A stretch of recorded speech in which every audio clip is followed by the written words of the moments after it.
দেখলাম অগণিত কবর। মনে মনে হলো তাহলে পরে আয়েশা মা উম্মাহাতুল মুমিনিন মা আয়েশার কবর কোনটা, হযরত উসমান গনি রাদিয়াল্লাহু তাআলা এর কবর কোনটা, মনের মধ্যে জাগছে। এখন দেখা যায় দোয়া বলে ঢুকলাম, বাইর হলাম, দেখা যায় বাইর হতে গিয়ে হযরত উসমান গনির কবর অনেক লম্বা কবর, চোখের পানি থামলো না।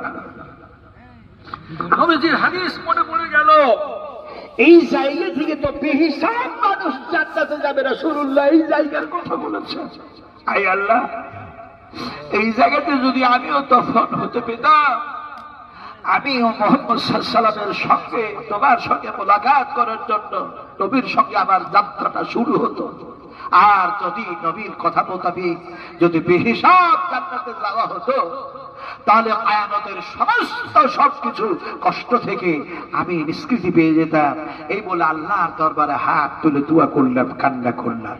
তবে যে প্রশ্নটা আমি বলেছিলাম, যে কথাটা বলেছিলাম যে আব্দুল করিমকে, যে আমি সকলের জন্য দোয়া করেছি, দোয়াটা কি করলাম? জান্নাতুল বাকিয়ার মধ্যে, রিয়াজুল জান্নাতের মধ্যে নামাজ পড়তে গিয়ে কি দোয়া করলাম জানেন?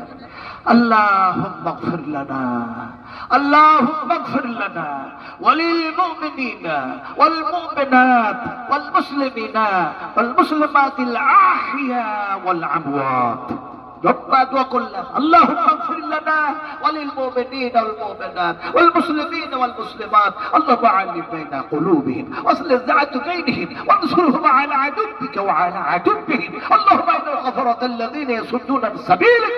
এমনি করে লম্বা দোয়া করতে আছে, হঠাৎ যেন একজন পুলিশ, দুইজন পুলিশ আমার পিছনে এসে বলছে, হাসান হাসান, কালিল কালিল কালিল কালিল, তারিক তারিক তারিক। আরবি শব্দ তো এগুলো।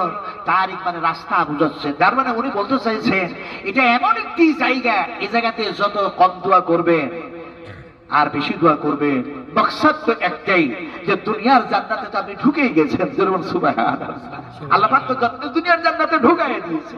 যাক, সে কথা বলছি না। আমি বললাম আপনাদের জন্য, সকলের জন্য দোয়া করেছি। শেষ পর্যন্ত উনি আমাকে বললেন, না না, আপনি অনেক প্রাচীন এবং অনেক পুরাতন একজন মুকাররিব, আলহামদুলিল্লাহ আপনার যথেষ্ট পরিমাণে সুনাম আছে। আমি বললাম তোমরাও আমার জন্য দোয়া করো, কখন যেন আল্লাহ পাক আমাকে ডাকবেন। মাওলানা ইসমাইল সাহেব চলে গেছেন, আব্দুল্লাহ সালাফি সাহেবের আব্বা, এমনি করে চলে গেছে নাইনুল বাড়ি আলিয়াবি হাফিজাহুল্লাহ।